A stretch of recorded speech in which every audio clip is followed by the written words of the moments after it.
Asansol seat को कहा no, फिर यूपी में भाजपा से मांगी बलिया की सीट और अब काराकाट से चुनाव लड़ने की घोषणा कर भोजपुरी के पावर स्टार पवन सिंह ने सभी को चौंका दिया है। वहीं इस घोषणा के बाद काराकाट सीट पर राजनीतिक गर्मी भी बढ़ गई है। क्या भोजपुरी स्टार पवन सिंह बिगाड़ेंगे उपेंद्र कुशवाहा का खेल या पलट जाएगी बाजी? आइए बताते हैं आपको काराकाट लोकसभा सीट का चुनावी समीकरण।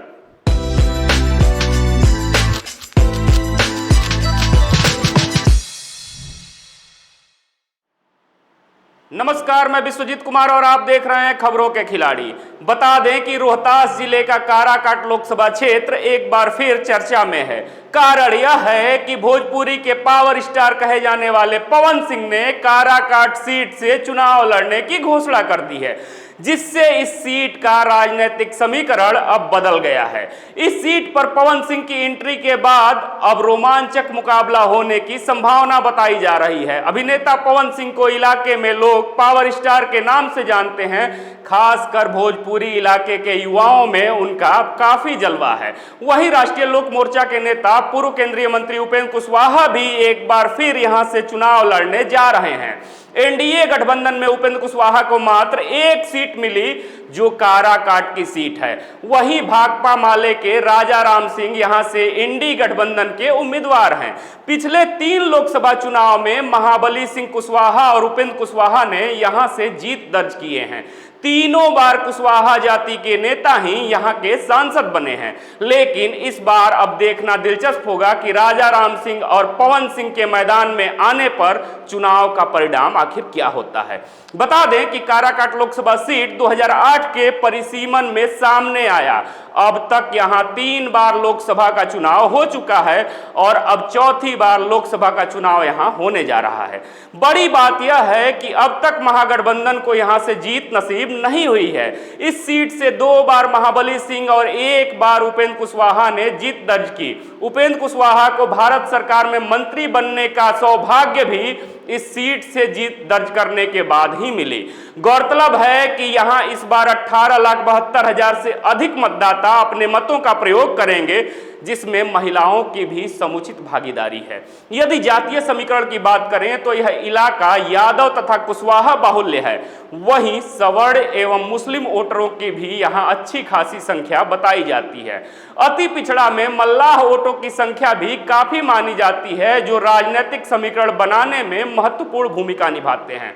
दलित महादलित वोटर भी यहां निर्णायक भूमिका में हमेशा से रहे हैं। इस लोकसभा क्षेत्र में डेहरी एक व्यावसायिक केंद्र है। ऐसे में इलाके में कई उद्योग धंधे भी हैं। निष्कर्ष के तौर पर यह कहें कि कुशवाहा, यादव और राजपूत जाति के वोटर यहां की राजनीतिक दिशा को तय करते हुए नजर आते हैं।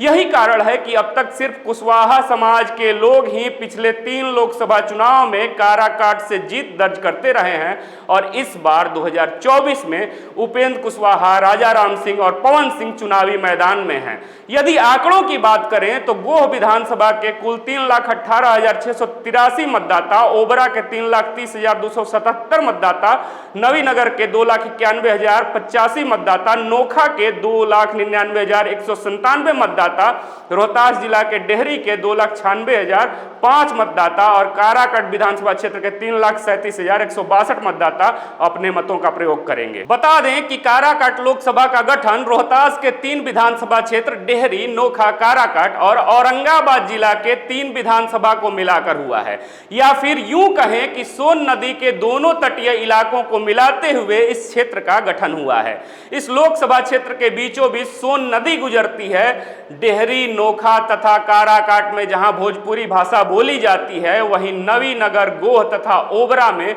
मगही भाषा बोली जाती है। लेकिन फिर भी दोनों जिलों को जोड़ने वाली यह काराकाट सीट इस बार काफी महत्वपूर्ण हो गई है। पिछले विधानसभा चुनाव 2020 में महागठबंधन ने यहां जबरदस्त प्रदर्शन किया था। बात करें गोह, ओबरा, नबीनगर, डेहरी तथा नोखा में राजद ने जीत दर्ज की थी। वहीं काराकाट विधानसभा के सीट पर माले के अरुण कुमार ने जीत दर्ज की थी। ऐसे में इस बार के लोकसभा चुनाव में इन तमाम विधानसभा क्षेत्र के परफॉर्मेंस की भी इस चुनाव परिणाम को प्रभावित करते हुए नजर आएंगी।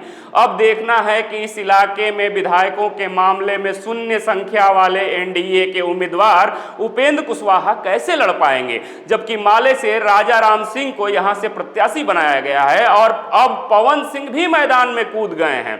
बता दें कि 2009 के लोकसभा चुनाव में पहली बार महाबली सिंह चुनाव जीते, वहीं 2014 के लोकसभा चुनाव में उपेंद्र कुशवाहा ने इस सीट से चुनाव में जीत दर्ज की, लेकिन 2019 के लोकसभा चुनाव में उपेंद्र कुशवाहा को पराजय हाथ लगी थी और महाबली सिंह दोबारा सांसद चुने गए थे।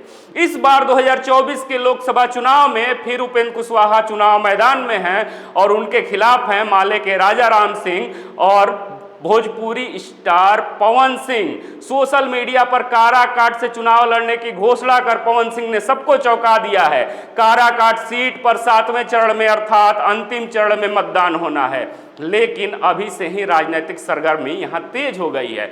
मतदान तथा मतगणना में लगभग 1.5 महीने का समय शेष है, लेकिन फिर भी इलाके का तापमान धीरे धीरे बढ़ता जा रहा है। अब देखना है कि काराकाट की जनता उपेंद्र कुशवाहा, राजा राम सिंह और पवन सिंह में किसको कितना अपना बनाती है। वहीं इस बार काराकाट का ऊंट किस ओर करवट लेगा, यह आने वाले समय में पता चलेगा।